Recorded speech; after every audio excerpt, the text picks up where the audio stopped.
to the Daily Channel. So, today I wanted to talk about a question that I get asked quite a bit. And a lot of people want to know whether we decide who our parents are going to be when we come into these physical lifetimes. And from my 20 years of doing mediumship and through all the readings that I've done, I feel like I can confidently say at this point that yes, we do in fact choose a lot of the important relationships that we end up having in these physical lifetimes. It really has a lot to do with what it is that we want to accomplish, spiritually, the lessons that we want to learn, uh, the things that we're interested in mastering. And it also correlates with,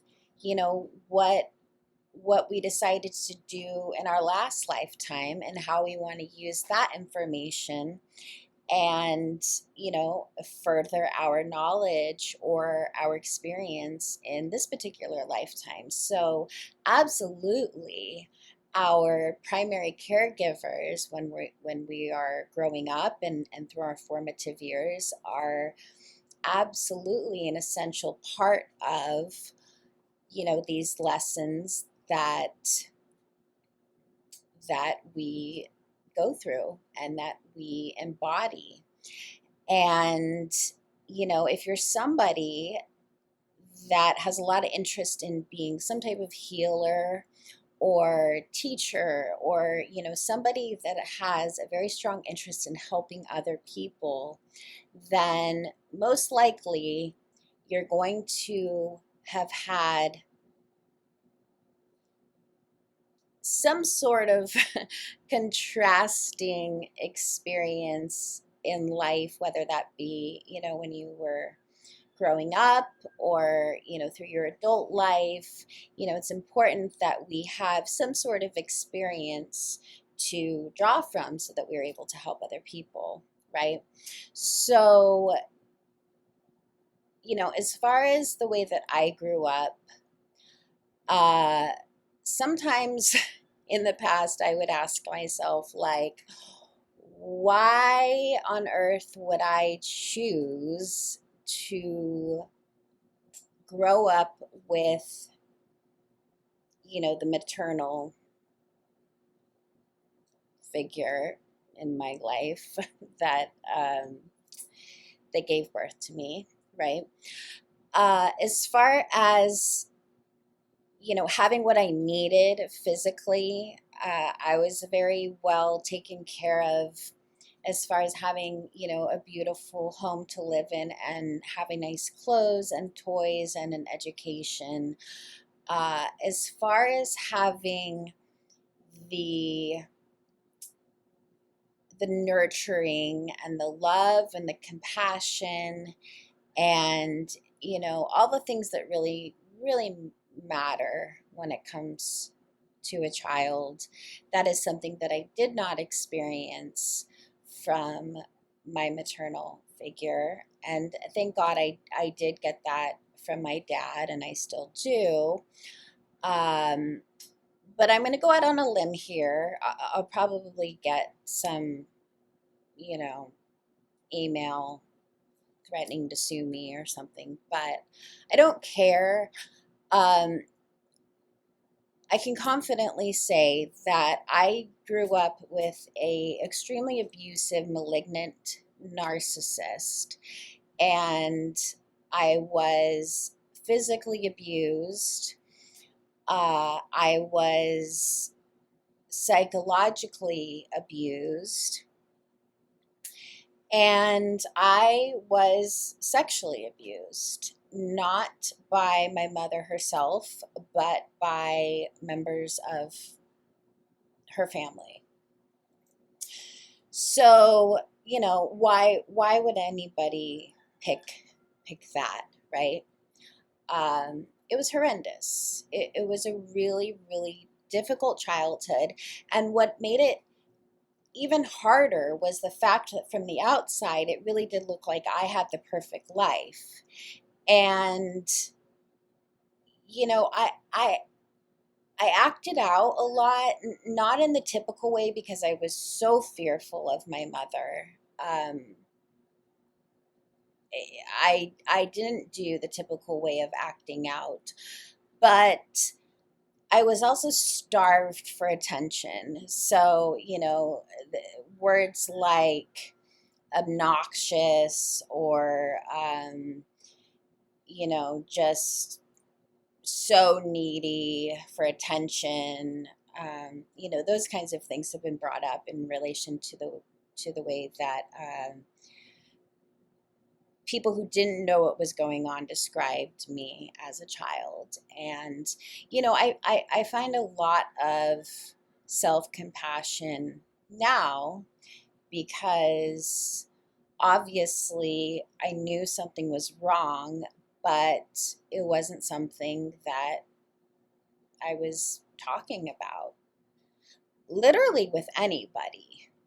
I never mentioned it to my best childhood friend. I didn't mention it to anybody. I think the first time that I really talked about being at least sexually abused was probably around the age of 11 or 12. I mentioned it to one of my family members. But it was very sort of normalized. And that had a profound effect on me, absolutely, and really affected my self esteem. And it was never something that was addressed. And so, to take it back to the silver lining, the positive parts of this is that as a medium, the relatives use our own experiences in life, reference points in our brains as a way of being able to communicate to their loved ones. So I feel that I can confidently say that I really have been through a good majority of these experiences that enable me to channel a variety of different topics, right? From being abused and, later after my brother passed away, my mother did abandon me. She took off, pretty quickly after my brother died and left me and my dad in this new town, in this new house that we had just built that was supposed to be for our entire family. And, she took off and decided to focus on having a career as a music manager. And, that's just what happened. Hopefully that's something she looks back on and is happy about. But the truth of the matter is that I was a 15-year-old girl who was abandoned by her mother. And when I say abandoned, I mean, yes, she sent postcards from cities that she was in when she was touring. Uh, but she was not somebody that I could turn to for support. She never was. And certainly that amplified after my brother passed away. So, I can relate to my clients. I can relate to my clients when it comes to uh, that type of upbringing, with narcissistic mothers. I can relate to physical violence within the household. I can relate to psychological abuse. I can relate to sexual abuse and the effects of not being able to talk about it and what that does uh, to your self esteem as a child and how it carries over into your adult life. And I can relate to being the victim of a family member who was murdered, because that is what happened to my brother. He was taken prematurely, and his death was a homicide. So all these things is what has allowed me to be the medium that I am today. And I'm so grateful for these experiences because I really can not just have sympathy, but I can actually empathize with people. Um, I and mental health as well. I mean, before I got therapy, I, tried to take my own life at one point. So I understand, what it's like to be suicidal and to have a suicide attempt and what that feels like. All of these things are things that I can relate to. And at the end of the day, I feel gratitude for that. So, to answer in short, yes, we do choose these very important relationships. We do choose a lot of the things that we decide to go through because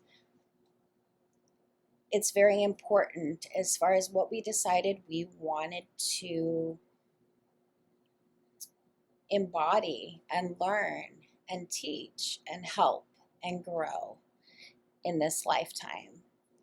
And we need those experiences. We do. We need to be able to connect to other humans through shared experiences. And that really is one of the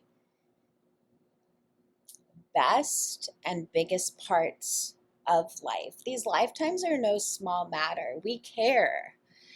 These are opportunities that we have, these lifetimes, and we don't want to let them go to waste. And we don't want to, we want to get everything that we possibly can out of it.